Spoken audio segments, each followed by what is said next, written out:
Magandang araw sa inyong lahat. Shout out nga pala sa ating mga bagong subscribers. Maraming salamat din sa mga sumusubaybay sa ating mga videos na ina-upload. Sana ay patuloy lang ang inyong suporta sa akin. Huwag niyong kalimutan mag-like, subscribe, at i-hit ang notification bell. Simulan na natin. Ang alam ko lang nagumpisa ang lahat ng ito simula noong naghiwalay kami ng boyfriend ko. Napakaganda ng pagsasama namin. Umabot kami ng halos 2 taon at siya rin ang nakakuha ng pagkabirhen ko. Mahal na mahal namin ang isa't isa. Pero hindi kagaya sa fairy tale, hindi sa happy ending natapos ang lahat sa amin. Ako lamang pala ang nanatiling tapat sa pagsasama namin. Nalaman kong may iba siyang babae at buntis ito. Sabi niya ay natukso lamang siya na hindi niya kagustuhan ang lahat. Na ako daw talaga ang mahal niya. Ako lang daw. Shit, diba? Papauto pa ba ako? Mahal daw. Well, you don't destroy the people you love. Umayaw na ako sa kanya. Hindi ko kayang makasama pa siya gayong kailangan niyang panagutan ang kataksilan niya. Nagmamakaawa siya sa akin pero ayoko na talaga.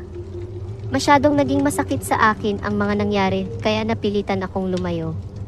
Lumuwas ako ng Maynila at doon muna nanirahan. Kinokontak pa rin ako ng ex ko sa mobile number ko hanggang sa FB pero hindi ko na talaga siya kayang makausap pa. Hanggang sa bigla na lang din siyang di nagparamdam. Nabalitaan kong ikinasal na siya. Masakit pero tinanggap ko pa rin. Dahil yun naman ang kailangan at ang tamang gawin. Ngunit isang gabi, kahimbingan ng tulog ko ay nagising ako. Uhaw na uhaw ako, parang tuyong-tuyo ang laway ko. Nakaamoy ako ng amoy na nasusunog. Tiningnan ko sa kusina dahil baka umaalingasaw ang gas pero hindi naman. Kahit mga saksakan ay tiningnan ko pero wala din. Kakaiba yung amoy na nasusunog. Uminom ako ng tubig at pinilit ko na makatulog ulit.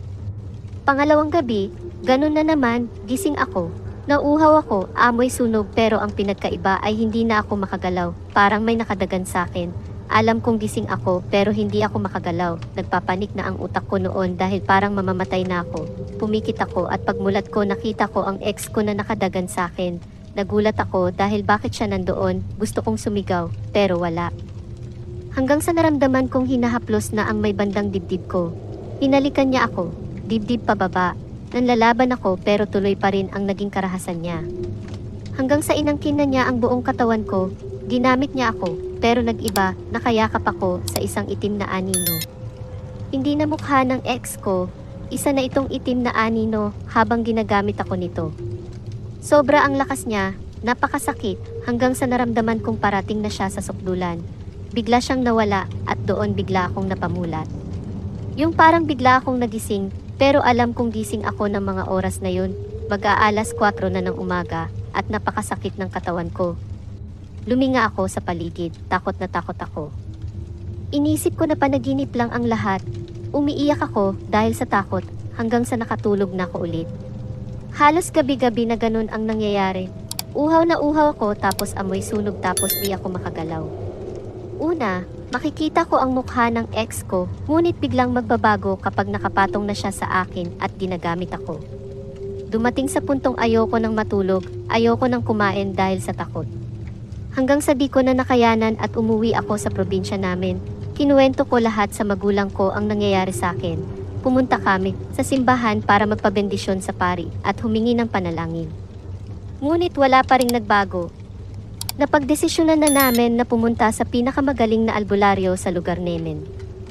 Unang pasok pa lang namin sa bakuran ay napamura na agad ang albularyo.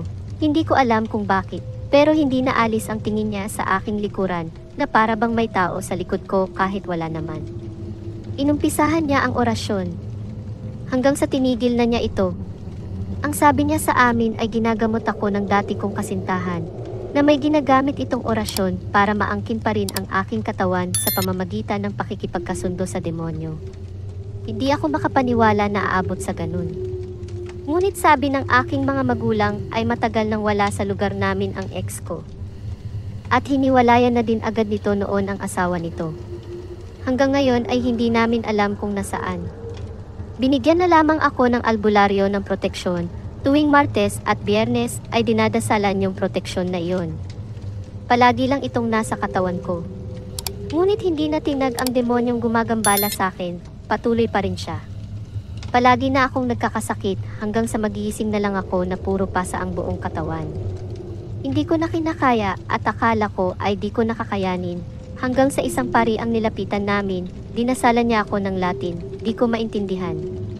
Inugasan ako ng banal na tubig, pakiramdam ko noon ay gumaan ang lahat ng bagay.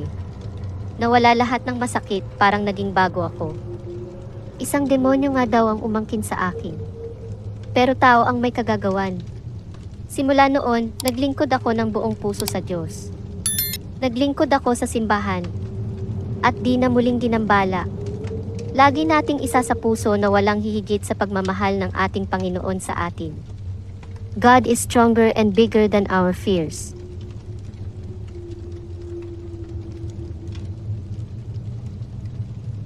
Kung gusto niyong magbahagi ng inyong nakakatakot na istorya, mag-email lang kayo sa waitystarvlogshorrorstories@gmail.com.